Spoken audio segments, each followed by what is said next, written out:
का हा प्रश्न पडला पाहिजे. नमस्कार. वंडरफुल वर्ल्ड ऑफ सायन्स या विज्ञानाच्या दुनियेमध्ये एक अतिशय खूप चांगली सफर आपल्याला सुरुवात करायची आहे. तर मी ज्या वेळेला विज्ञानाचा विचार करायला लागलो त्यावेळेला इयत्ता 6वीचं जे CBSE पॅटर्नचं पुस्तक आहे तर त्याच्यामध्ये वंडरफुल वर्ल्ड ऑफ सायन्स याचा हा एक टॉपिक आहे आणि त्यामध्ये विज्ञानाचा खरोखर कसा आनंद घ्यायचा किंवा खरोखर कसा अभ्यास करायचा याच्याविषयी अतिशय चांगल्या रीतीने त्यामध्ये सांगितलेलं आहे. आणि महत्त्वाचं म्हणजे त्याच्यामध्ये अतिशय लहानसा शब्द आहे की व्हायच, म्हणजे हे का घडत आहे.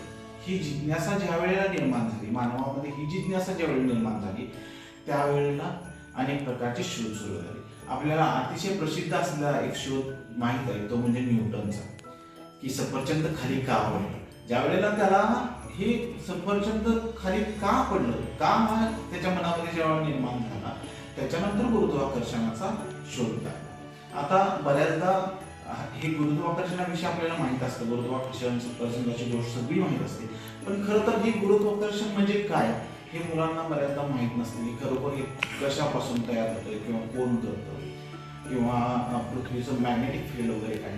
तर याविषयी थोडीशी आणखीन आपण त्यांना माहिती दिली पाहिजे किंवा त्यांना ती जिज्ञासा निर्माण झाली पाहिजे. यासाठी ह्या वंडरफुल वर्ल्ड ऑफ सायन्समध्ये खूप चांगल्या प्रकारे आपल्याला व्हाईसचा वापर कसा करायचा आणि त्याची वेगवेगळी उदाहरणं त्यांनी. त्याच प्रकारे यामध्ये आणखी एक थोडंसं एक आपल्या भारतीय शास्त्रज्ञ ज्यांना नोबेल पारितोषिक मिळालं ते सुद्धा या काममुळेच मिळालं, या व्हायमुळे. ज्यावेळी डॉक्टर CV रामन हे जहाजातून प्रवास करत होते त्यावेळेला या समुद्राचा रंग निळा काय असं त्यांना प्रश्न पडला. का? तर या प्रश्नामुळेच पुढं त्यांना हे नोबेल पारितोषिक मिळालं. म्हणजे डॉक्टर CV रामन हे ध्वनीचा अभ्यास करत होते आणि ध्वनीच्या तरंग लांबीविषयी ते अभ्यास करत होते. ज्या वेळेला लाईटच्या तरंग लांबीविषयी त्यांनी हे रिलेट करायला चालू केलं, एकमेकांची तुलना करायला चालू केली, त्यावेळी त्यांच्या लक्षात आलं की लाईट्समध्ये सुद्धा वेव्ह थिअरी, म्हणजे जशी ध्वनीमध्ये वेव्ह थिअरी आहे तशीच लाईटमध्ये पण वेव्ह थिअरी आणि त्याच्या वेगवेगळ्या फ्रिक्वेन्सीज आहेत त्याच्यावरून हे वेगवेगळे रंग दिसून येतात. की ज्याप्रमाणे लाल रंगाची फ्रिक्वेन्सी वेगळी, निळ्या रंगाची फ्रिक्वेन्सी वेगळी आणि त्याप्रमाणे मग तो त्यांचा शोध लागला आणि तो जगामध्ये अतिशय प्रसिद्ध झाला आणि त्यांना मिळाला.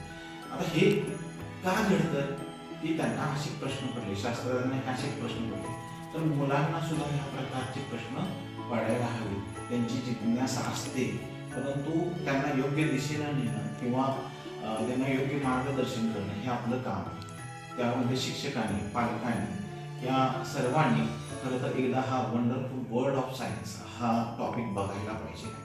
तर यामध्ये जसे की अगदी साधे साधे प्रश्न असतात की रिमोट कंट्रोल कसं चालतं किंवा अनेक गोष्टी असतात की मग रिमोट कंट्रोलला समजा आपण समजून घेतलं की त्याच्यामध्ये तर ह्या लाईटच्या ह्याच्यामधून रिमोट कंट्रोलचं काम चालतं.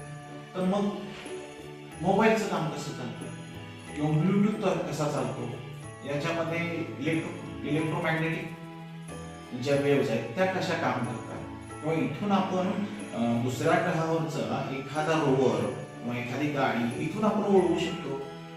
तर इतक्या लांबपर्यंत हे सगळं काम कसं करतं, काय होतं, ही जिज्ञासा सातत्यानं मुलांच्या मध्ये निर्माण झाली पाहिजे आणि त्या जिज्ञेसाला आपण नेहमी पाठिंबा देत केलं पाहिजे. अशा प्रकारच्या या वंडरफुल वर्ल्ड ऑफ सायन्स या टॉपिकनं मला खूप असं एक चांगलं दालन उघडून दिलं आणि आपण सर्वांनी सुद्धा हा जो टॉपिक आहे 6वीच्या पुस्तकात CBSE पॅटर्नच्या तो जरूर बघावा. धन्यवाद.